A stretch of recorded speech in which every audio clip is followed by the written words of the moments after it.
నమస్తే అండి. Present VL dairy farm దగ్గర అయితే ఉన్నామండి. అన్న అడిగి వివరాలు అయితే తెలుసుకుందాం. అన్న ఈ బెఫెల గురించి చెప్పండి అన్న ఒకసారి. నమస్తే అండి రైతు సోదరులందరికీ. ఇది వచ్చేసి బాహుబలి గేదండి. ఓకే అన్న. మరి చూస్తే ఒక సైజ్ లో ఉందండి గేదె వచ్చేసి. ఇది యువరాజు శమన దిగిందండి. ఓకే అన్న. ఇది కూడా యువరాజ్ బ్రీడ్ అన్న. యువరాజ్ బ్రీడ్ అండి. ఓకే అన్న. మంచి ఇండియాలో టాప్ మోస్ట్ యువరాజ్ అండి.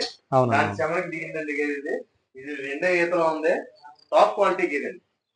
రోజుకి 24 లీటర్లు పాలు కెపాసిటీ కలిగేదండి. మీరు చూసుకోవచ్చు. దీన్ని అట్రగడ్డ మొత్తం చూపించచ్చు. ఇలా రండి ఒకసారి దీని అట్రగడ్డ చూసండి.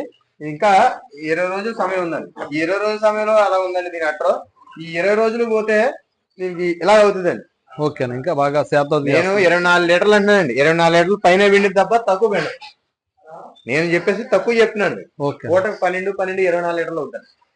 టాప్ క్వాలిటీ అండి ఇది. ఇది 10 సంవత్సరాల కాలంలో మన షెడ్ లో ఇది టాప్ క్వాలిటీ. ఓకే. ఈ 10 సంవత్సరాల్లో 10 సంవత్సరాల కాలంలో మన షెడ్ లో ఇదే టాప్ క్వాలిటీ. మన షెడ్ లో అన్న బ్రీడ్ డెవలప్మెంట్ కూడా బాగుంటది కదా ఇది. నేను అదే చెప్తున్నానండి. ఓకే. ఎవరైనా కొనుగోలు చేసిన వాళ్ళకి ఇలాంటి సైజు కలిగి ఎదుర్కొంటే మరీ ఇదే బ్రీడ్ పడిపోయింది అనుకోండి మనకి. ఓకే. బ్రీడ్ డెవలప్మెంట్ అయిపోతుంది. మన ఫామ్ లో ఒక 5 సంవత్సరాలు ఎవరైనా ఫార్మింగ్ చేసిన ఒక 5 సంవత్సరాలు ఇది ఉంచుకుంటే ఇది 2-3 ఏళ్ళు అంతే.